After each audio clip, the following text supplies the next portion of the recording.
여러분, 한 가지만 물어보겠습니다. 언제부터 친구를 만나는 게 즐거움이 아니라 의무가 되었습니까? 모임 약속 잡히면 속으로 한숨부터 나오지 않나요?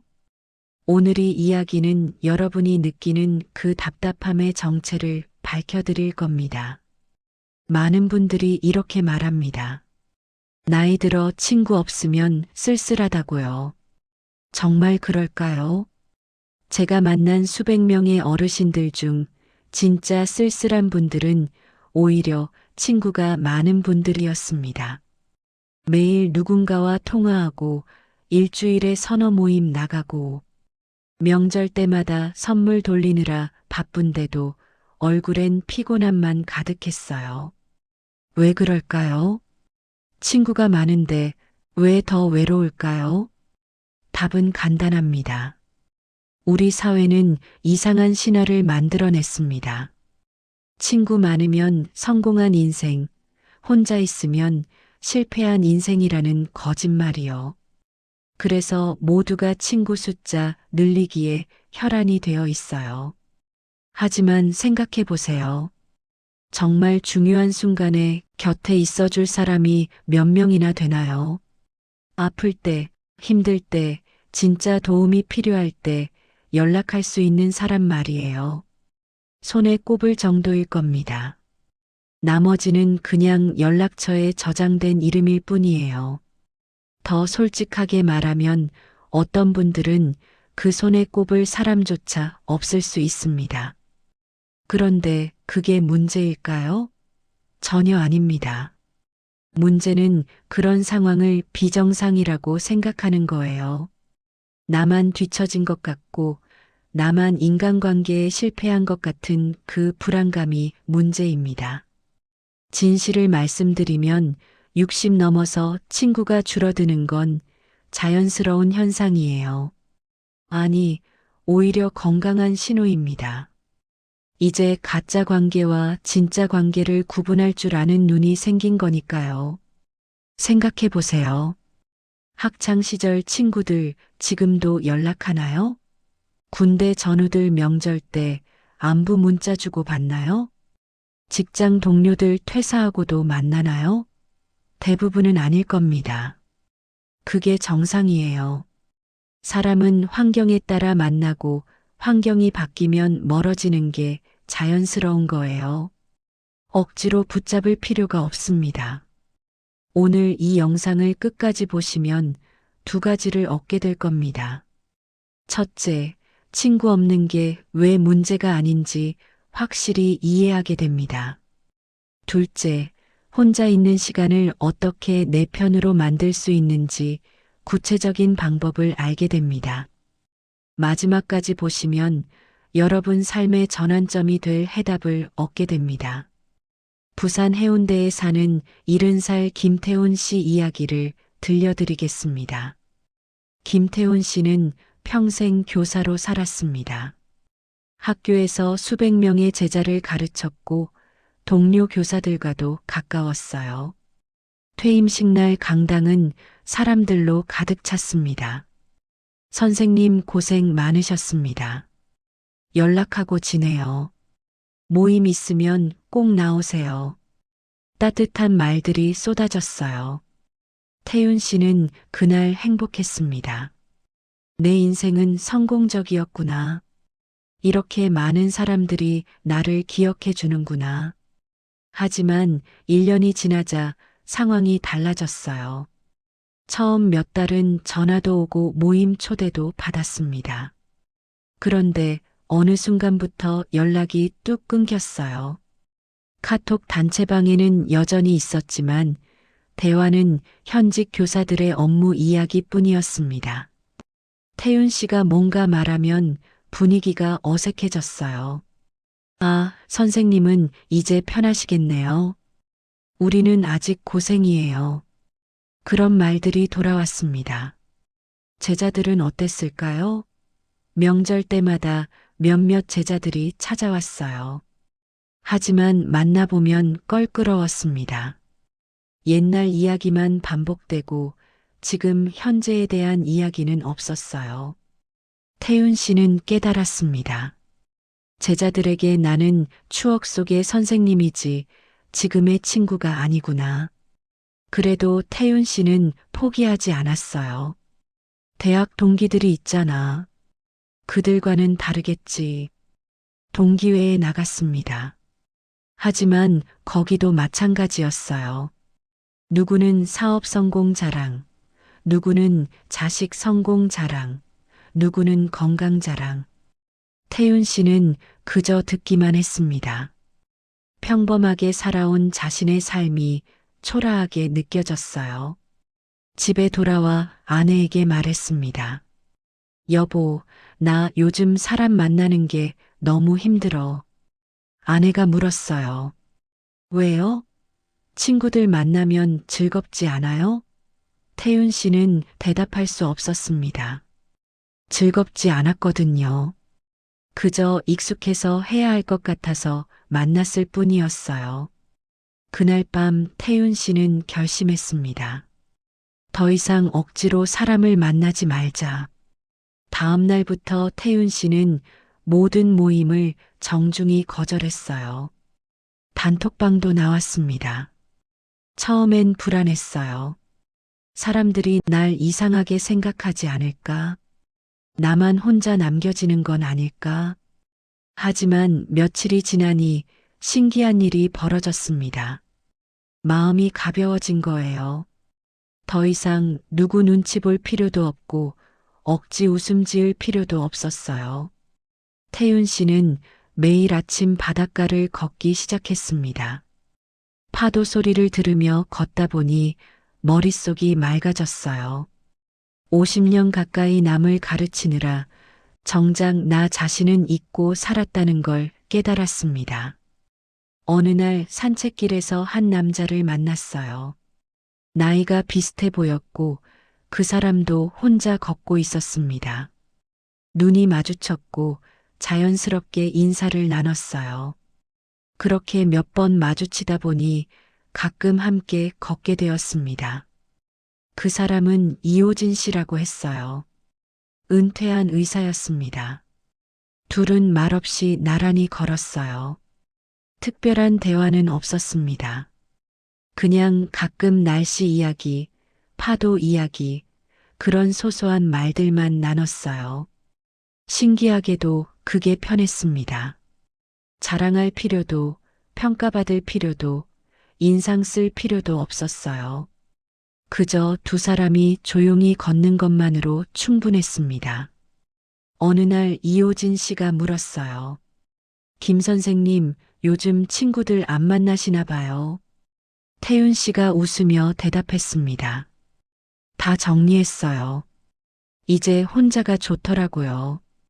이호진 씨가 고개를 끄덕였어요. 나도 그래요. 요즘 제일 편한 사람이 김 선생님이에요. 말은 많이 안 하지만 함께 있으면 편하거든요. 태윤 씨는 그 순간 깨달았습니다. 이게 진짜 관계구나. 수십 년 알던 사람들보다 몇 달 전에 만난 이 사람이 훨씬 더 소중하구나. 진짜 친구는 오랜 시간이 아니라 편안함으로 만들어지는구나. 지금 태윤 씨는 매일 아침 혼자 가끔은 이호진 씨와 함께 바닷가를 걷습니다.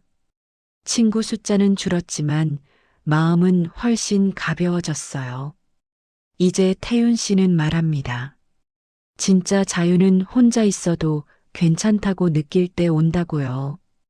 김태윤 씨의 이야기에서 우리는 무엇을 배울 수 있을까요? 가장 중요한 깨달음은 이겁니다. 관계의 양과 삶의 질은 비례하지 않는다는 거예요. 오히려 반비례할 때가 많습니다. 너무 많은 관계는 우리를 지치게 만들어요. 영국의 인류학자 로빈 덤바는 흥미로운 연구 결과를 발표했습니다. 인간이 진정으로 유지할 수 있는 의미 있는 관계는 평균 5명 정도라고요. 150명까지는 얼굴을 알아볼 수 있지만 진짜 깊은 관계는 5명 정도에 불과하다는 겁니다. 그런데 우리는 뭘 하고 있나요? 수십 명, 수백 명과 관계를 유지하려고 애쓰고 있어요. 카톡 친구 목록엔 200명이 넘는데 정작 힘들 때 전화할 사람은 없습니다. 이게 현실이에요. 왜 나이 들수록 친구가 줄어들까요? 이건 사회학자들이 오랫동안 연구한 주제입니다. 답은 명확해요. 삶의 단계가 바뀌면서 관계의 토대가 사라지기 때문이에요. 학교 다닐 때는 같은 교실이라는 공간이 우리를 묶어줬어요. 직장 다닐 때는 같은 회사, 같은 업무가 연결고리였어요. 하지만 은퇴하면 그 연결고리가 끊깁니다. 아이들 키울 때는 학부모 모임이 있었어요. 아이들이 자라면 그 모임도 자연스럽게 해체돼요. 이건 누구의 잘못도 아닙니다. 그저 시간의 흐름일 뿐이에요. 문제는 우리가 이 자연스러운 변화를 실패로 받아들인다는 겁니다. 내가 매력이 없어서, 내가 사회성이 부족해서 친구가 떠난다고 생각해요. 절대 아닙니다. 친구가 떠나는 게 아니라 관계의 구조가 바뀌는 거예요. 대부분의 관계는 조건 위에 세워집니다. 같은 직장, 같은 동네, 같은 취미 이런 조건들이 사라지면 관계도 사라지는 게 당연해요. 하지만 진짜 우정은 다릅니다. 조건이 없어도 자주 만나지 않아도 오랜 시간이 지나도 변하지 않아요. 김태훈 씨가 바닷가에서 만난 이호진 씨처럼요. 둘 사이엔 특별한 조건이 없었어요. 그저 함께 걷는 시간이 편했을 뿐이에요. 말이 많지 않아도 자주 만나지 않아도 그 자체로 의미가 있었습니다. 이게 진짜 관계예요. 그렇다면 왜 많은 사람들이 혼자 있는 걸 두려워할까요? 심리학자 에리 프롬은 이렇게 분석했습니다. 현대인은 고독을 견디지 못한다. 왜냐하면 자기 자신과 마주하는 게 두렵기 때문이다. 이 말이 핵심을 찌릅니다. 우리는 사실 다른 사람이 그리워서 만나는 게 아니에요. 나 자신과 단둘이 있는 게 불편해서 사람들 속으로 도망가는 겁니다. 조용히 혼자 앉아 있으면 이런 생각들이 떠올라요. 내 인생 이게 맞나? 나는 뭘 위해 사는 거지? 앞으로 뭘 해야 하지? 이런 질문들이 불편하니까 소음 속으로 숨는 거예요. 시끄러운 모임, 끊임없는 대화, 누군가와의 연락 이런 것들로 내면의 빈자리를 메우려고 합니다. 하지만 그건 해결책이 아니에요. 도피일 뿐입니다. 진짜 평화는 내면의 빈자리를 인정하고 받아들일 때 찾아와요. 그 빈자리가 사실은 비어 있는 게 아니라 나 자신으로 채워져야 할 공간이라는 걸 깨달을 때요. 평생 우리는 역할을 연기하며 살았어요. 좋은 자식, 좋은 부모, 좋은 직원, 좋은 친구. 이 모든 역할 뒤에 진짜 나는 어디 있었나요? 역할을 벗어던질 수 있는 시간. 그게 바로 혼자 있는 시간이에요. 이제 여러분께 솔직하게 물어보겠습니다. 친구들 만날 때 진짜 내 모습을 보여주나요? 아니면 괜찮은 척, 잘 사는 척, 행복한 척 연기하나요? 대부분은 후자일 겁니다. 그게 정상이에요. 사회생활이란 게 원래 그런 거니까요. 하지만 평생 연기만 하고 살 순 없어요. 어디선가는 진짜 나로 숨쉴 시간이 필요합니다. 그 시간이 바로 혼자 있는 시간이에요. 여기서 중요한 구분이 필요합니다. 외로움과 고독은 다릅니다. 외로움은 누군가가 필요한데 없을 때 느끼는 결핍감이에요. 고독은 혼자 있지만 충만함을 느끼는 상태입니다. 똑같이 혼자 있어도 한 사람은 외롭고 한 사람은 평온해요. 차이가 뭘까요? 나 자신과의 관계예요. 나를 좋아하는 사람은 혼자 있어도 좋아요.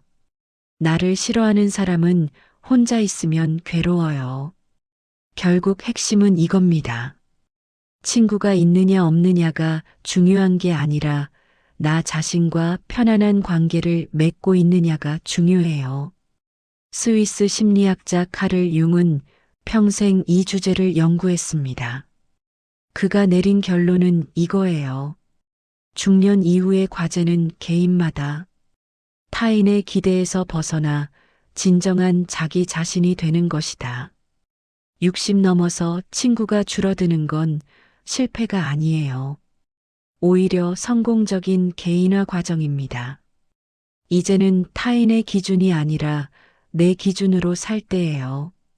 남들이 뭐라 하든 세상이 뭐라 하든 나는 나답게 사는 거예요. 그게 진짜 자유입니다. 통계를 하나 보여드릴게요. 한국보건사회연구원의 조사에 따르면 65세 이상 어르신 중 67%가 자주 만나는 친구가 없다고 답했어요. 이게 무슨 의미일까요? 여러분만 그런 게 아니라는 겁니다. 대부분이 그래요. 이건 개인의 문제가 아니라 나이 드는 과정의 자연스러운 현상이에요. 그런데 놀라운 건 이 중 절반 이상이 외롭지 않다고 답했다는 거예요. 혼자 있지만 괜찮다는 겁니다. 처음엔 힘들었지만 시간이 지나면서 혼자 있는 법을 배웠다고 해요. 이게 답입니다. 혼자 있는 법을 배우는 거예요. 그건 기술이에요. 누구나 배울 수 있고 연습하면 늘 수 있어요. 그렇다면 이제 구체적으로 지금부터 실천 가능한 방법들을 하나씩 말씀드리겠습니다. 첫 번째, 아침 루틴을 만드세요. 매일 아침 같은 시간에 일어나서 같은 행동을 반복하는 겁니다. 창문 열고 신선한 공기 마시기, 물 한 잔 천천히 마시기, 가볍게 스트레칭하기. 이런 작은 행동들이 하루를 안정적으로 시작하게 해줘요. 루틴이 있으면 혼자 있어도 공허하지 않아요. 내가 내 하루를 주도하고 있다는 느낌이 들거든요. 김태윤 씨처럼 매일 아침 산책을 루틴으로 만들 수도 있어요. 아니면 창가에 앉아 차 한 잔 마시며 새소리를 듣는 것도 좋아요. 루틴은 거창할 필요가 없어요. 중요한 건 매일 반복하면서 그 시간이 나만의 의식이 되는 거예요. 일주일만 계속해도 몸이 기억해요. 그 시간이 되면 자연스럽게 마음이 편안해집니다. 두 번째, 손으로 무언가를 만드는 시간을 가지세요. 요리, 목공, 뜨개질, 그림 그리기 뭐든 좋아요. 손을 움직이면 머리가 비워집니다. 쓸데없는 생각들이 사라지고 지금 이 순간에 집중하게 돼요. 특히 요리는 좋은 선택이에요. 혼자 먹을 한 끼를 정성껏 만드는 거예요. 마트 가서 재료 고르고 천천히 손질하고 정갈하게 담아내고 이 과정 자체가 나를 돌보는 행위예요. 어떤 분은 매일 아침 빵을 구워요. 밀가루 반죽하고 발효되는 걸 기다리고 오븐에서 나오는 따뜻한 빵 냄새를 맡는 거예요. 그 시간이 그분에겐 명상이 됐어요. 완성도는 중요하지 않아요. 과정을 즐기는 게 목적이에요. 처음엔 서툴러도 괜찮아요. 매일 조금씩 하다 보면 손이 기억해요. 그리고 내가 만든 걸 보면 뿌듯해요. 내가 아직도 뭔가를 만들어낼 수 있다는 게 자신감을 줘요. 세 번째, 글을 쓰세요. 거창한 글이 아니에요. 오늘 느낀 감정, 오늘 본 풍경, 떠오른 생각, 이런 것들을 노트에 적어보는 겁니다. 글을 쓰면 내 마음이 정리되어 흐릿했던 감정이 명확해지고 복잡했던 생각이 단순해져요. 미국의 심리학자 제임스 페니베이커는 수십 년간 글쓰기의 치유 효과를 연구했어요. 그의 결론은 명확합니다. 매일 15분씩 자기 감정을 글로 쓰는 사람은 정신 건강이 크게 향상된다고요. 특별한 주제가 없어도 괜찮아요. 오늘 날씨가 좋았다. 커피가 맛있었다. 이런 소소한 것들로 충분해요. 중요한 건 내 목소리를 듣는 시간을 갖는 겁니다. 평생 남의 말만 듣고 살았잖아요. 이제는 내 목소리를 들을 때예요. 네 번째, 자연 속에서 시간을 보내세요. 공원이든 산이든 바다든 가까운 곳으로 나가보세요. 자연은 말이 없지만 위로가 돼요. 나무는 평가하지 않고 바람은 판단하지 않아요. 그냥 있는 그대로의 나를 받아들여줘요. 일본의 산림치유 연구에 따르면 숲에서 20분만 걸어도 스트레스 호르몬이 12% 감소한다고 해요. 걸으면서 억지로 생각하려 하지 마세요. 그냥 발걸음에 맡기고 주변 소리에 귀 기울이고 바람을 느끼세요. 이게 바로 지금 이 순간을 사는 거예요. 다섯 번째, 의도적으로 아무것도 하지 않는 시간을 가지세요. 현대인은 항상 무언가를 하려고 해요. TV 보거나 핸드폰 하거나 뭔가를 계속 소비해요. 하지만 진짜 필요한 건 비움이에요. 하루에 30분이라도 아무것도 하지 않고 그냥 앉아 있어 보세요. 핸드폰도 끄고 TV도 끄고 그냥 창밖을 바라보거나 눈을 감고 있어 보세요. 처음엔 엄청 불편할 거예요. 뭔가 해야 할 것 같고 시간이 아깝다는 생각이 들어요. 손이 근질거리고 마음이 불안해져요. 하지만 며칠 지나면 달라져요. 그 비어있는 시간이 실은 가장 충만한 시간이었다는 걸 깨닫게 돼요. 덴마크 철학자 쇠렌 키에르케고르는 말했습니다. 현대인은 멈추는 법을 잊었다. 끊임없이 움직이지만 어디로 가는지 모른다. 이 말이 정확해요. 우리는 너무 바빠요. 하지만 정작 어디로 가는지는 몰라요. 멈춰야 방향을 볼 수 있어요. 가만히 있는 시간이 사치가 아니라 필수예요. 그 시간 속에서 나를 재정비할 수 있어요. 여섯 번째, 나 자신과 대화하는 연습을 하세요. 이상하게 들릴 수 있지만 혼잣말은 정신 건강에 좋아요. 거울 보면서 자신에게 말을 걸어보세요. 오늘 하루 어땠어? 힘든 일 있었어? 괜찮아. 잘하고 있어. 이런 말들이 나를 위로해줘요. 러시아 심리학자 레프 비고츠키는 혼잣말의 중요성을 강조했어요. 혼잣말은 자기 조절 능력을 높여준다고요. 아이들이 혼잣말을 많이 하는 것처럼 어른도 혼잣말이 필요해요. 특히 혼자 사는 시니어들에게는 더욱 중요합니다. 내가 나를 격려하고 내가 나를 다독이는 거예요. 아침에 일어나서 거울 보고 이렇게 말해보세요. 오늘도 건강하게 일어났네. 고마워. 잠들기 전에는 이렇게 말해보세요. 오늘도 하루 잘 살았어. 수고했어. 이런 작은 말들이 쌓이면 자존감이 올라가요. 내가 나를 소중히 대하는 습관이 생기는 거예요. 일곱 번째, 작은 목표를 세우고 달성하세요. 오늘은 이 책 10페이지 읽기. 이번 주는 새로운 요리 하나 만들기. 목표는 작을수록 좋아요. 크게 잡으면 부담스러워서 포기하기 쉬워요. 작은 목표를 세우고 달성하면 성취감이 생겨요. 내가 뭔가 해냈다는 느낌. 그게 자존감을 높여줘요. 달력에 체크하는 것도 좋아요. 목표 달성한 날에 동그라미 치는 거예요. 한 달이 지나고 달력을 보면 뿌듯해요. 여덟 번째, 새로운 걸 배우세요. 나이 들어서 새로 배우기 어렵다고요? 천만에요.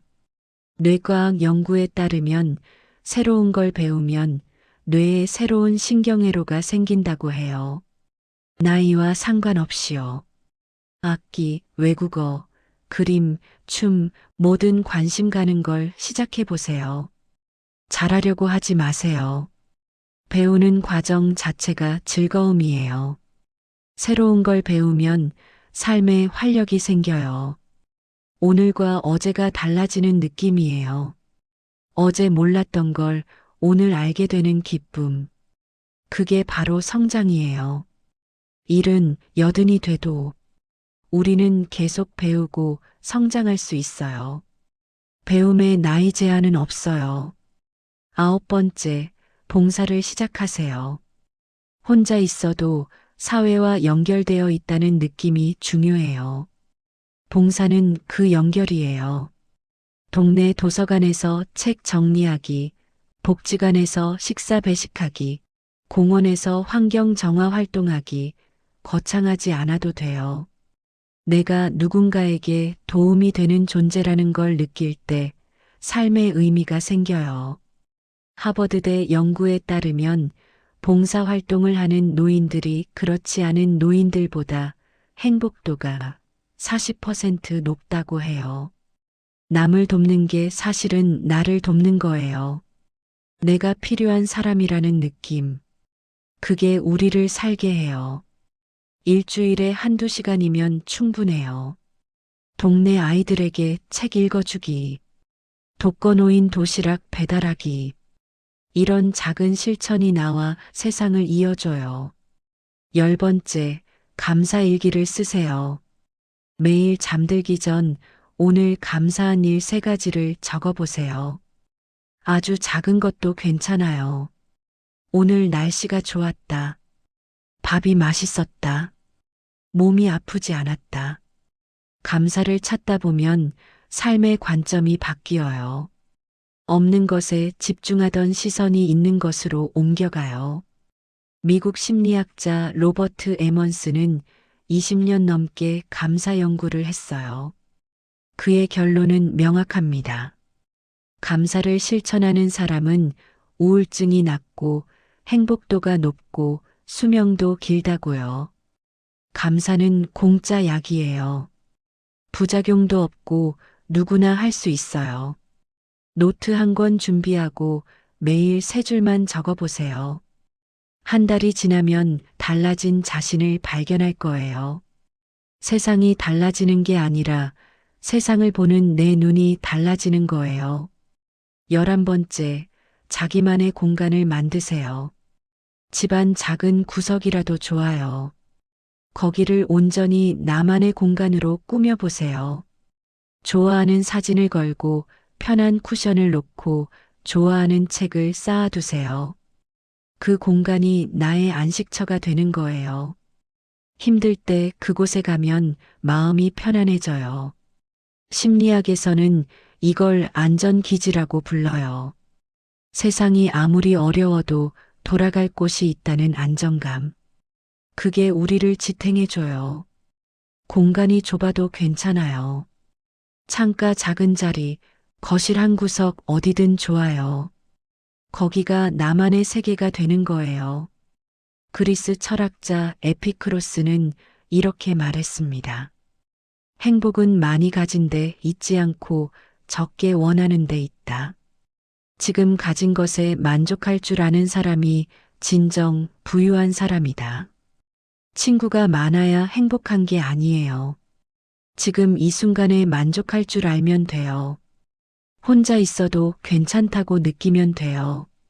로마 황제이자 철학자였던 마르쿠스 아우렐리우스는 이렇게 말했어요. 행복은 외부 조건이 아니라 내면의 태도에서 나온다. 같은 상황도 어떻게 받아들이느냐에 따라 천국이 되기도 하고 지옥이 되기도 한다. 혼자 있는 상황을 외로움으로 볼 것인가, 자유로 볼 것인가. 그건 선택이에요.